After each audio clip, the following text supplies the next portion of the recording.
વલસાડના હાલર રોડ ઉપર આધાર કાર્ડ મળ્યાના મુદ્દે વીટીવી ન્યૂઝના અહેવાલની અસર થઈ છે.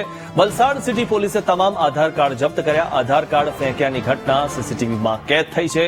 ત્યારે નજીકમાં આવેલી મોબાઈલ શોપના કર્મચારીએ આધાર કાર્ડ ફેંક્યાનું સામે આવ્યું છે. સિમ કાર્ડ લેવા આવતા ગ્રાહકોના આધાર કાર્ડ જાહેરમાં ફેંક્યા હોવાનો ખુલાસો થયો છે. સિટી પોલીસે મોબાઈલ શોપ સંચાલકની પૂછપરછ હાથ ધરી છે.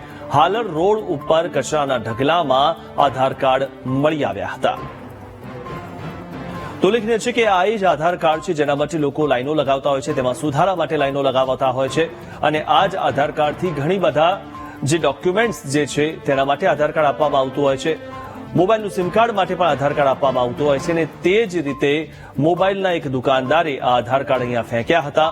હવે તે વ્યક્તિ આધાર કાર્ડ ક્યાંથી લાવ્યો છે અને તેણે કેમ આ આધાર કાર્ડ ફેંકી દીધા હતા તે સૌથી મોટો સવાલ છે. આ વિશે વધુ માહિતી મેળવીએ અમારા સંવાદદાતા માનવ ઠાકોર પાસેથી. માનવ, જે રીતે આ મોબાઈલ શોપના જે આ યુવકે આધાર કાર્ડ ફેંક્યા હતા તે પાછળનું કારણ જાણવા મળ્યું છે. અંકુર, આપને જણાવવાનું કે દરેક ભારતીયો માટે જે આધાર કાર્ડ એ સૌથી મહત્વનો દસ્તાવેજ ગણવામાં આવે છે અને આ દસ્તાવેજ જે રીતે રખડતા એટલે કે કચરાના ઢગમાં જોવા મળ્યા હતા, એક બે નહીં પરંતુ 30 થી વધારે આધાર કાર્ડ મળી આવ્યા હતા. આ મામલે વીટીવીએ તપાસ કરી હતી અને વીટીવીએ આ મામલે એક ન્યૂઝ પણ ચલાવ્યા હતા. હવે જે રીતે વલસાડ સિટી પોલીસ એક્શનમાં આવી છે, આ મામલે સીસીટીવી પણ બહાર આવ્યા છે અને સીસીટીવીમાં સ્પષ્ટ દેખાય છે કે મોબાઈલનું સિમ વેચતા વ્યક્તિએ આ આધાર કાર્ડ કચરામાં નાખ્યા હતા.